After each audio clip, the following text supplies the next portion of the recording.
Hi everyone and welcome to MTG Adventures and to this Electro-End Chronicles series episode number 4. So for the next episode of the series, we're gonna go in depth into the deck. So we will have many subjects as today is cyclers, but we're gonna have about counter spells, about combo pieces, about sideboarding and stuffs. So today's subject is cyclers. So let's go straight to our subject. What is cycling basically? Cycling is a keyword ability that allows a player to pay a cost that includes discarding the card. When the activated ability is resolving, that player draws a card. So basically you must all know that, but that's an important thing to go back to the base of what we are doing. So cycling is a very good ability for our deck. So why is it good? It's good because of course it's feeding our game plan. We are playing a living end deck mostly. So we need some creatures on our grave, and the cycling is the best way to put creatures in the grave, and at the same time drawing some cards to find for key pieces for our combo deck, because combo decks needs to find key pieces, so we do. So that's the two main advantage about playing cyclers. The second advantage, really important for everything, is this is an instant speed flexibility. So you can cycling the card in instant speed, and so you can do it quite whenever you want. So you know you have to be aware about when doing it. So that will be one of our key points. Other things cycling is good for, it's simple. We can play a bit less lands than most modern decks, because if you cycling a lot, you see more cards, and as we don't have a lot of like very expensive spells to play, so we can just start with a 1-land hand or 2-land hand. If we get some cyclers in our hand, the number depends, but we're gonna see that later. So second, why we gonna what cyclers we're gonna choose? Sorry, we're gonna choose mostly blue cyclers because we are playing a spell in our deck. It's calling Force of Negation. You all know the spell, and we need some blue cards to pitch for having a pretty good chance to go for our Force of Negation with no problems and no matter of colors we have in our cards.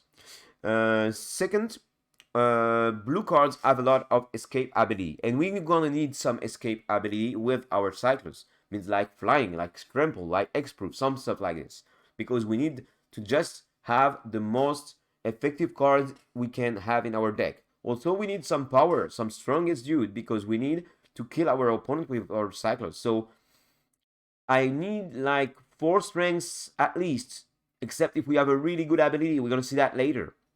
Okay, so also of course we need to do a 1-for-1.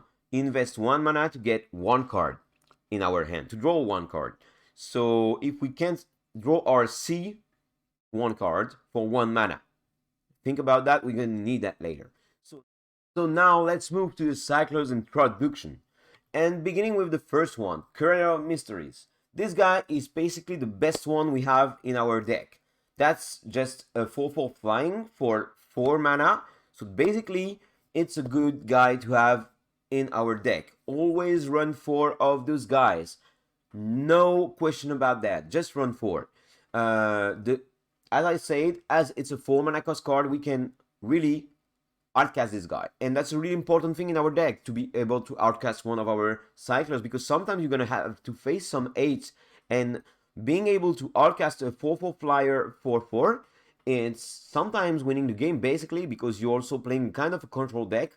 So being able to outcast this guy pretty easily, it's really nice in our deck. So very good card, very good ability, because whenever you cycle or discard another card, scry 1. So if you get this guy on the board and you need to find some key pieces to comboing back, or just to also, for example, find some counter spells or what we need to protect what you have on the board, you can just use your cyclers to scry and after drawing your card. So that's really powerful. Also, if your opponent discarding you can just try. So that's pretty good. It's a flyer, so escape ability and more reliable to kill our opponent. Never bought that guy out. I never bought one time in my entire career playing this deck this guy out. So don't even think about it. always have 4 of those guys in your deck. That's it.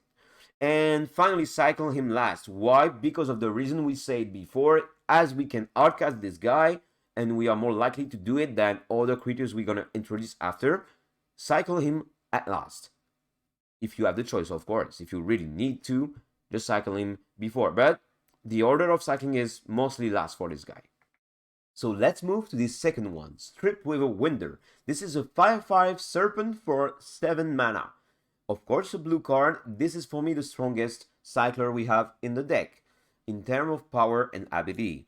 Always run 4 of those guys. I've never saw a list without 4 of those guys, and I recommend, but I'm asking you to run 4 of those guys. No doubt about it. Not likely to be hardcast, unfortunately, because it's a 7 mana card, and you will not really likely to have 7 mana on the board, but it could happen. Never forget you can hardcast cyclers sometimes. After, X-Proof is a really good ability. Don't underestimate the X-Proof ability, because you really have to take care about deck can handle your creatures when you are doing like small living ends. With this guy, it's unlikely to be the case. Sometimes you can just do a really fast living end like turn 2, turn 3, with 2 of those guys. Even with 1 against some control decks, they will never be able to deal with this guy before having like a Vras effect. So that's really important to be aware about X-Proof, and don't forget about it, especially if you're playing paper. A lot of opponents forget about this ability and try to deal with your guy, so don't forget your own ability. Never board that guy out. I've never board one time a Strip River Winder out for sideboarding, so don't do it. And after, finally, cycle him first, because as is really unlikely to be hardcast and is a big power, you are pretty likely to cycle this guy very first. Okay? So now, let's go and see another one. Windcaller Haven, well, a 4/3 for 6 flying. This is for me the most versatile card we have in the deck. I will explain why. To me, you have to run between 3 to 4 copies of this guy. I'm playing 4 since a long time, and if you want my advice, I advise you to play also 4 copies of this guy. Sometimes you can outcast this guy. 6 mana is something you will have sometimes, not very often, but you will sometimes have to outcast this guy to get a flyer to end up a game. It's a possibility, of course, if you have to face some 8 and you can do another way, but of course you will have to pay attention which is the best between cycling him to find something else or outcasting him. Sometimes you have the question, so ask your question and think about what you can potentially draw with it, or what you can potentially have by outcasting it. His ability is very good and very key, because this guy said, when you cycle Windcaller Haven, target creature gain flying until the end of the turn. That means you have to give flying, not an option. You have to give flying to a creature. It could be really good because, as you know, we are playing some non-flyers, like Sweep Your Window we just see before, but also we are playing some rhinos. So if you're not on the living end plan and you get some rhinos and you get some pressure to put and an opponent get creatures, you can just give flying by discarding this guy, and rhinos can fly, can just kill your opponent. I did it many times, so don't underestimate it. That means you have to be careful when to cycle this guy because of this ability and the potential that you will play this ability at sometimes later in the game. Okay? As I said, it's a flyer as the Curator of Mysteries, so you have like 8 cards can just swing and be really unlikely to be blocked easily. You can board out 2 of this guy max, I think. Maybe 1 if you're running only 3. That's a card you can board out. One of the cyclers I'm boarding out sometimes, but I like to keep 2 to have cyclers, basically, but also for this cycling ability to give flying. Always useful if you're boarding out flyers, so don't board all out. That's not a good idea.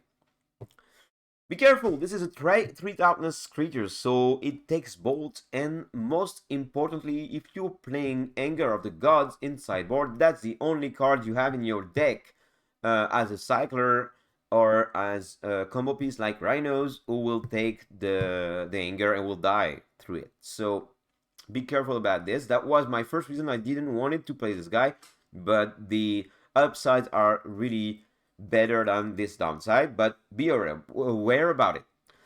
Cycle him third or keep him in hand sometimes. So third be after the Street River Winder, and of course after all the cards we're gonna see later. But that's for me like in second or third you can cycle this guy, okay? Because it's unlikely to be hardcasted, as I said, but we can get something through it for its ability to give flying, which is not the case with the Strip River Window we saw before. Okay, so let's move to another one. And here it is, Street Race. This is a black card, 5 for a 3/4 Swamp World cycling for 2 lives. So this is the most tricky one we have in the deck, so you have to be really careful about how you are using it. Run none to 4. That's really weird, but some people don't like to run this card, and I can get it.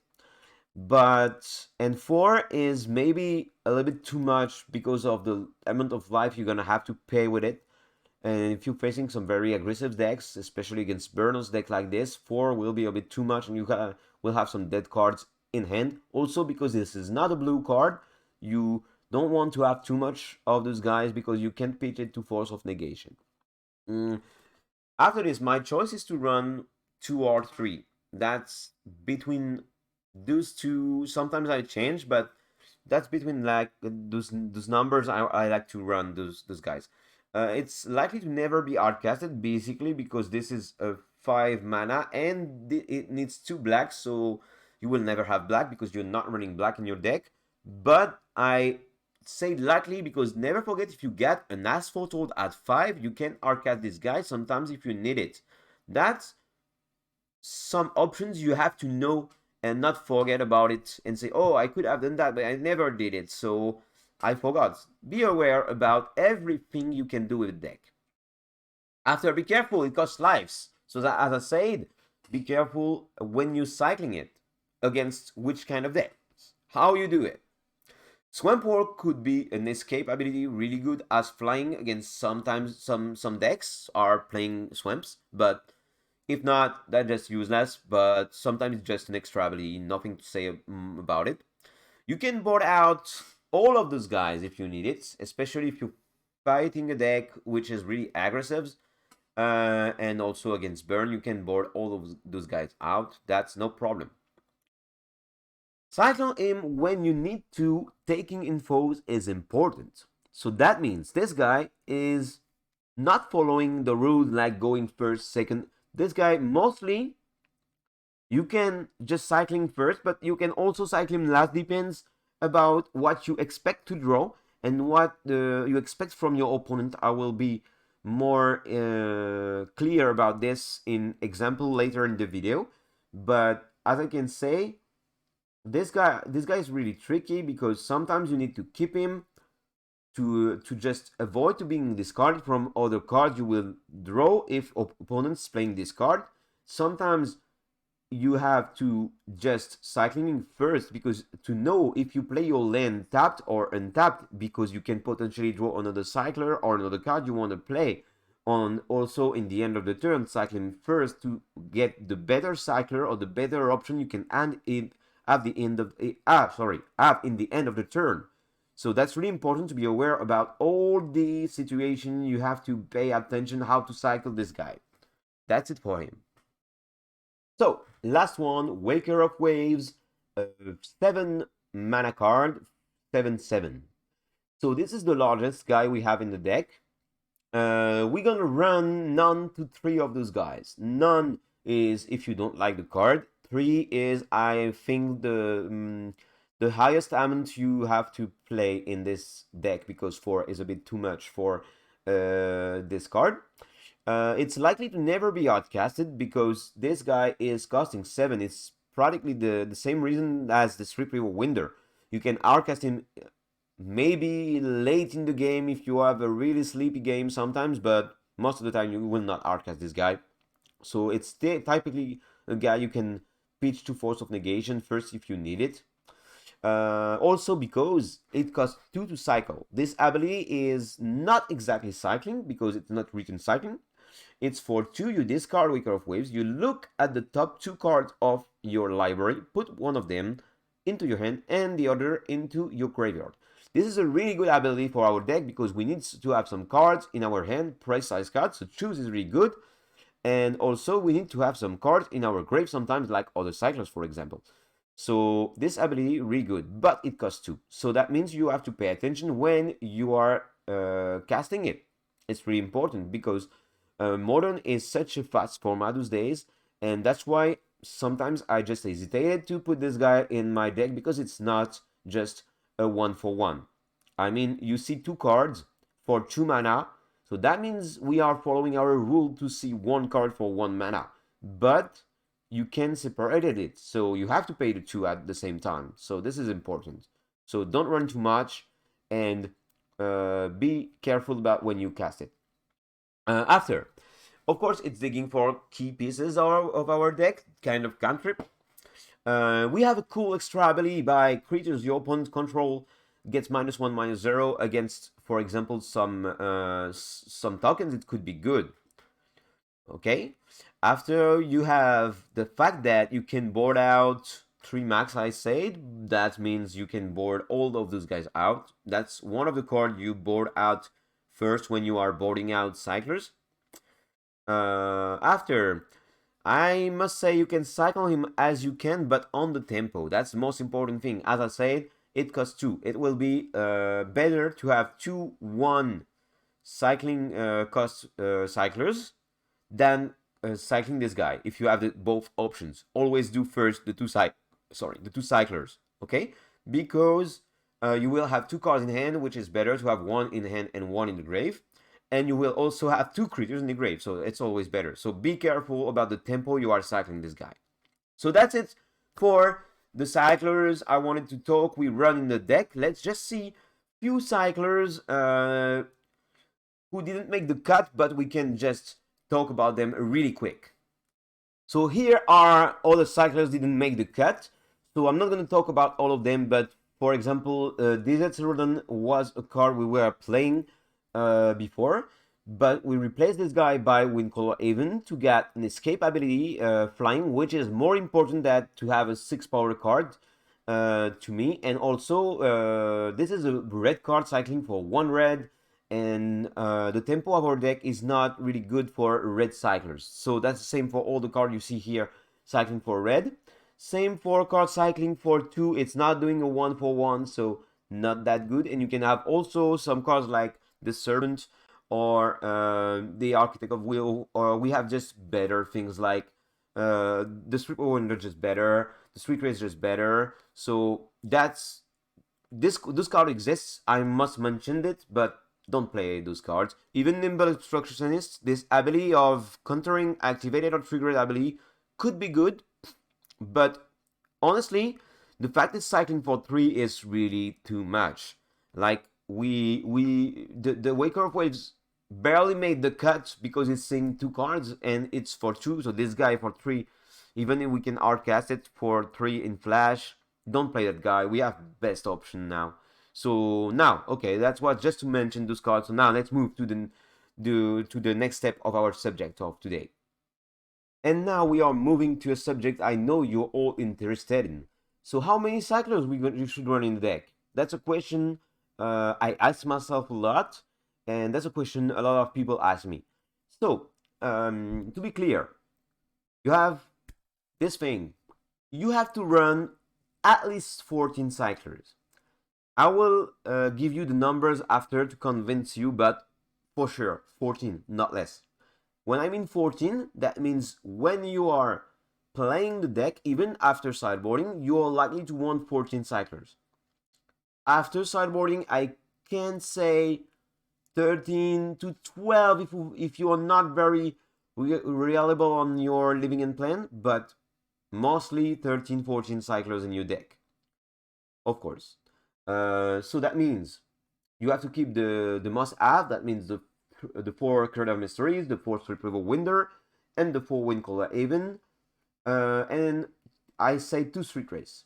if you are running 14, I advise you to run those 14 cyclers. My choice is 16, but the max will be 18. Don't go more than 18, it's quite useless. Even 18 is a high number, you will see that.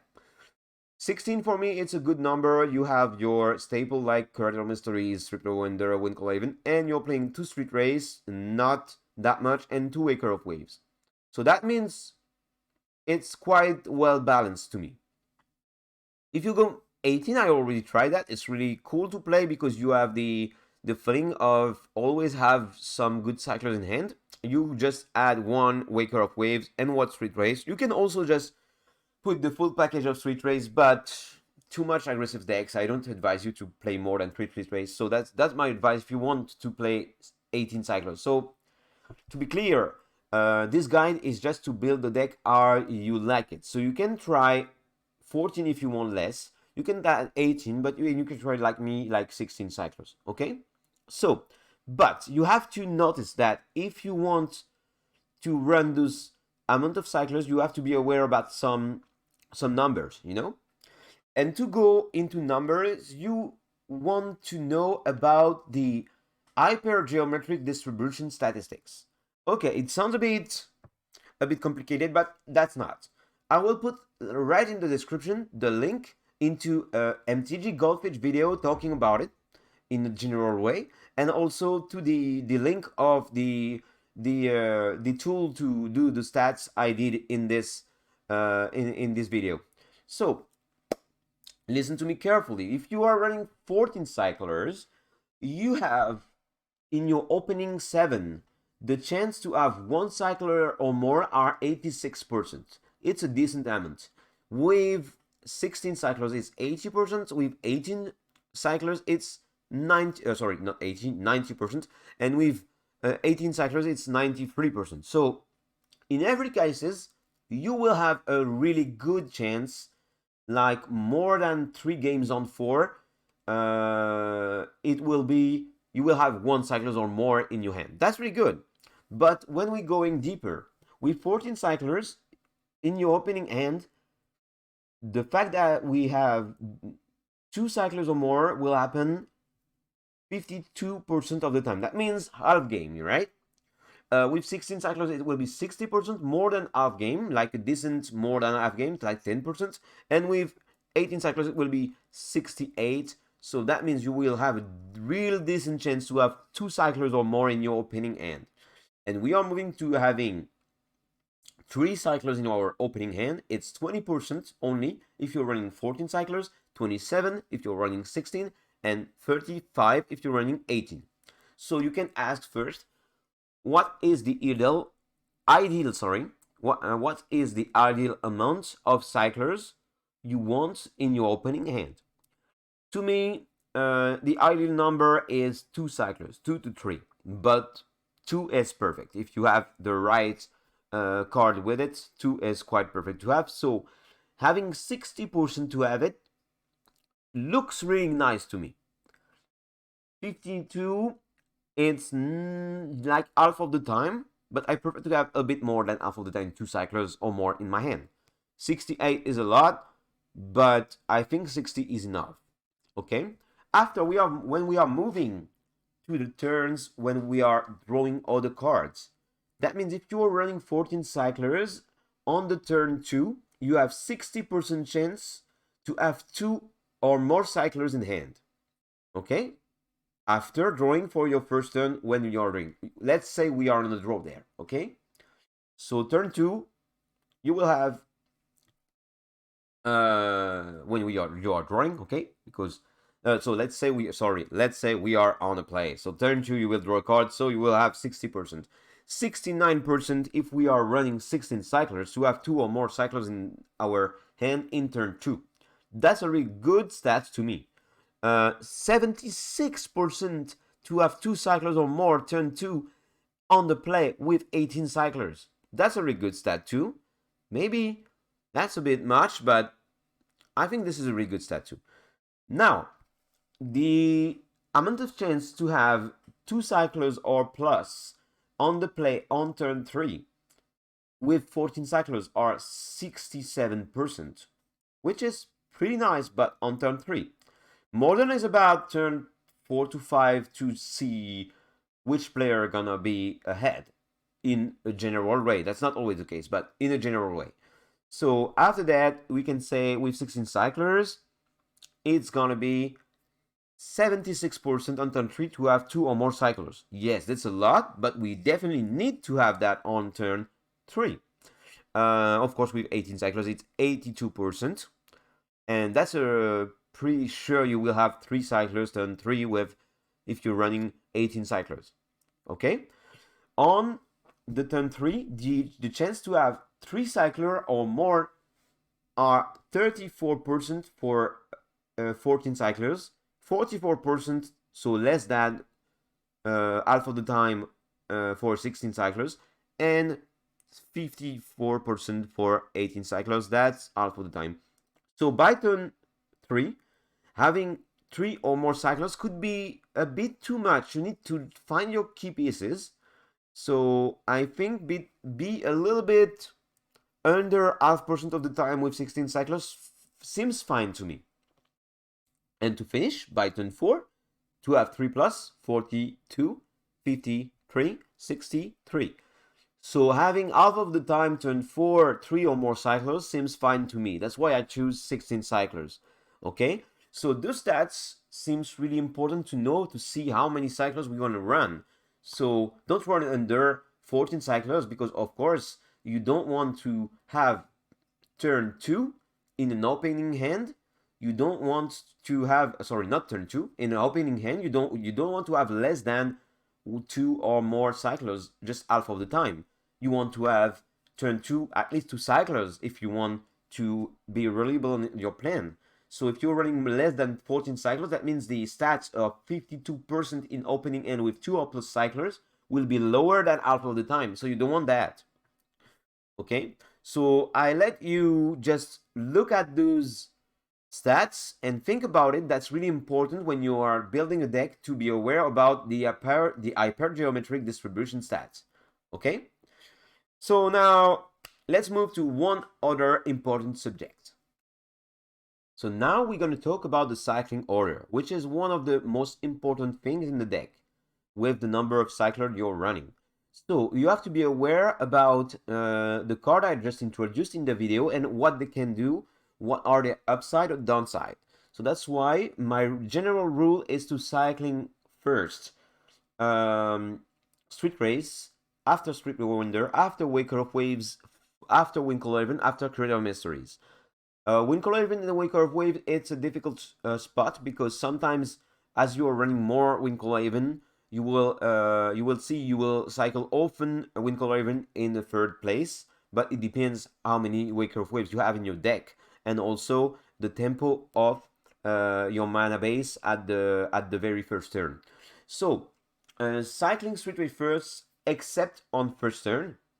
First turn you don't have any reason to cycle him first, but you have some reasons to do it. For example, if you need like one land to start the game and you don't have it in your basic end, you want to see if you can get it first, you can cycle this guy first. But in general way, cycling him first, but not in the first turn. When I mean first turn, it's your first turn and the end of your opponent's first turn too. Second Strip Winders, always cycling early, like second or first if you don't cycle Street Race. The Waker of Waves rule is, as I said, except if you got 2 other cyclers and don't need them. I say if you don't need them, for example, for Windcaller, if you need his ability for giving flying to Rhinos, but if you have 2 cyclers, it's always better to draw 2 cards than just seeing 2 cards and put one in grave, one in the grave. So just go first for the 2 cyclers if you don't need them. Okay, for the Windcaller Haven, you go for this guy, except if you will need to give flying to a creature. So you have to think forward in the game to see if you will need it soon, or if the upside of drawing 1 card is better for your plan at this moment. And of course, finally, Corridor of Mysteries, except if you know you will not hardcast it. So, you can just, that means you can cycle this guy earlier if you're sure you will not have any spot to hardcast this guy because of the deck your opponent's playing, because you already set up with your combo and you know your opponents will not interact with it.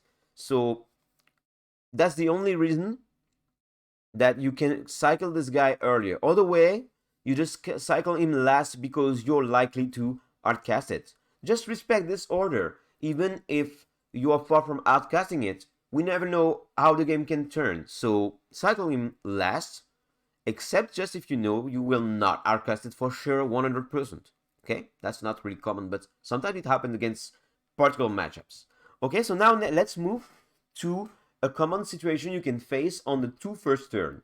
Really interesting, and so be focused, and you can just watch what I wrote on the screen, and I will just describe it. So first one, turn 1, me, it's my turn, and opponent, the opponent's turn. So in my first turn, if I play a land untapped, that's quite unlikely I will cycle anything. I just cycle Street Race if I need information at this moment particularly, or if we kept a one land hand and we want a better land, as I said before. After, if we go in our opponent's turn 1, classic way to cycle is going end of the turn, so you have 1 mana, so we'll cycle Stripcaller, Windcaller even, or Corridor of Mysteries. So in that order, first, second, third. Okay. You can also cycle in response to annoying spells to find answer you don't have in your hand. Force of Negation mostly. For example, turn 1 of your opponent casting Relic of Progenitus, I don't know, maybe Chalice of the Void. You don't have the Force of Negation, but you have a blue card and a Cyclers. You cycle in response to find your answer, of course. And you can just go race first if you got an extra mana for potential other cycling end of the turn. If no extra mana, keep in hand. In the first turn, it's quite unlikely that you have extra mana. For the only example I can see here is if you get an untapped land and you get 2 Street Race, for example, you cycle Street Race to see if you can get other cyclers to cycle. That's another reason to cycling Street Race in your turn. If you don't have other cyclers than Street Race, you can cycle in your turn to see if you get another cycler, so you know if you have to shock, for example, or not. So that's an example. But another reason not cycling Street Race first turn is also because if you don't know if your opponent playing this card, so you prefer your opponent to see cyclers than seeing your combo piece you're searching for. So be aware about this card and keep your cyclers sometimes because you expecting this card. So let's move to turn 2. It's more interesting to see this situation. In my turn 2, so I have 2 mana up. Let's say we have 2 mana up. So we can cycle in that order, Street Race with Riverwinder, Windcaller, and Corridor of Mysteries, only if we need to find a land or if we really need information. Other way, you don't have any reason to cycle main phase, as you can cycle in your opponent's turn in turn 2, because you are quite unlikely to combo, except if you already have, for example, at the end of the turn 1, 1 creatures and 1 Street Race. It could be valuable, but most of the time, just cycling not in main phase. Just, of course, if you need a land, it could happen if you kept a 1 land hand or 2 land hand and you have an asphoto you want to cast next turn or something like this. Of course, you can cycle main phase to find a land. It's really important to see the upside of cycling and the upside of keeping your card in hand. For example, if you get a remand, if you get the 2 mana, sometimes you want, even if you want to land, you prefer to keep the remand up because you're fearing what your opponent is playing more than you need another land. You can just wait 1 turn, cycling in the end of the turn, or countering what your opponent is doing. Okay, so in my opponent's turn 2, it's the spot where it become really interesting but a little bit tricky. So you can end of the turn cycling Waker of Waves if you don't have two cyclers in hand. Be careful, Street Race is a cycler, so go Street Race first before casting your Waker of Waves if you already have one cycler, because you can potentially draw a second one and draw two cards instead of doing the Waker of Waves thing. If you don't, go for the Waker of Waves. Always be careful. The reason to go first for Waker of Waves is, for example, if you want to do Rhinos and you're not on the Living End plan, you can just keep Haven or Curator for any reason, like for outcasting him or for using the ability of giving flying. So be aware of everything your card can do. Rapers could get a key playable piece, Rhinos Electro, for example, if you don't have it in hand. So go first. If you get some cyclers, 2 mana, and for example, you get an Electro Dominance, go always Street Race first, because if you draw Rhinos, you can go directly for your Rhinos instead of cycling 2, drawing Rhinos and not being able to cast it. So always Street Race first in this situation. The cyclers are still able to get answers to annoying spells, even later in the game, if not just Force of Negation. So go Street Race first, after you have the choice between combination of two cyclers and Waker of Waves. If you get one cycler and Waker of Waves, you have a choice, because you can bet on drawing another cyclers and go for one, and if you don't, you're losing to see one card. So if you get one cycler and Waker of Waves, go for Waker of Waves. You see two cards for sure, okay? And the tempo after turn 3 potentially get you the opportunity to cycle one and have the Electro-Dominance for 2 to go for your combo for Living End. So always think about the math, what you can potentially draw. That's really important. Okay? So now we're gonna go for the conclusion of this video. So in conclusion of the cyclers, we can say that 3 rules are really important. You must take informations on tempo. As I just said, it's really, with the example we saw, it's really important to respect the tempo if you want to have the most high chance to win the game, if you want to do the less mistakes you can do. After, you mustn't forget key abilities of your cards, okay? Giving flying, get X-proof, paying 2 lives to cycle, giving -1/-0 to creatures, a swamp walk sometimes. So always have every of those aspects in head, even when you are sideboarding out cyclers. Depends what your opponent just show you in his deck. And finally, you must know all potential draws. That means when you cycle, you must know in your head every situation could happen and what you can draw. Sometimes it will just win you the game to cycle at the right moment in the right tempo. Okay? If you know every card in your deck. And always, sometimes you have to think, okay, if I draw a Street Race, to draw another one, okay? So you have to think 2 draws before, okay? 2 draws after, okay? So that's one of the most important thing for this subject. So that's what I wanted to say and to share with you about the cycler subject in Electro-End deck. So I hope you enjoyed. All links in the description. If you have questions, don't hesitate to ask on the Discord, on the videos here, and I wish you a pleasant day. And that was MTG Adventures. See you for another video later.